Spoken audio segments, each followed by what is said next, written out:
Brendan Mortensen back at the PNC Digital Desk, presented by PNC Bank. Brilliantly boring since 1865. Not the O's night. Here's Brandon Hyde. Yeah, the got set up in Santander on deck and Cowser and Rutch, so you feel like those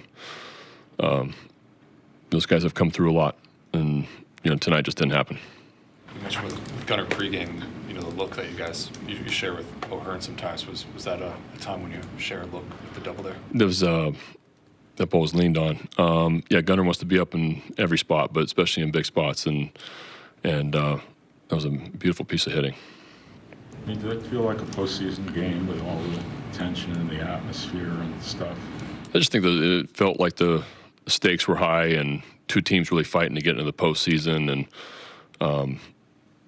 a lot of benches emptied and a lot of bullpen guys used. It was a heck of a game. Unfortunately, we just didn't finish it. We had a great rally there in the ninth inning. We battled back a couple times throughout the game. It just we had first and third there in the 10th too. Just didn't quite get it done. What did you see from the play that Jackson wasn't able to come up with at second base there? It looked like it was a hard hit and maybe fooled him a little bit. I mean, a step or two to his right and his backhand, and maybe I'm not really sure. But I don't think it was an easy play. I think it was kind of an in-between hop, backhand, hard hit ball. Do you think the third there with Santander's shallow pop-up, just kind of a tough read in terms of tagging up, trying to score there? Yeah, you can't tag on that because this ball drops you when you need to score. So it's a very tough read. Give them credit for making a heck of a play there. When Adley was sent home there, were you guys just trying to be aggressive to tack on another run when you could? Well, I think many times we're not scoring a ton of runs, so and I don't think he had the best read at second base, and then I think Mans was just being aggressive there, trying to score runs. Anything in particular you saw from Cano or Perez, or just? Yeah, tough spot for Cano. I was trying to stay away. We weren't going to pitch Webb and Coulomb unless it was an emergency, so Cano was the only guy left.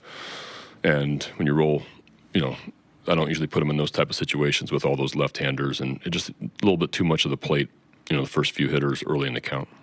With how clutch Tony has been for you guys, you gotta kind of trust him at the plate no matter what. But how do you want a hitter to approach that situation when they've got first base open and they're probably pitching him around him? It's a 2-0 count. Are you okay with him being a little bit aggressive there with that pitch that he popped up there? Yeah, he's just trying to win the game.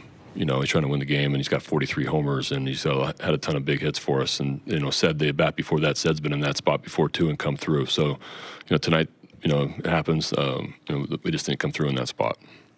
That'll do it from the PNC Digital Desk, presented by PNC Bank. Brilliantly boring since 1865.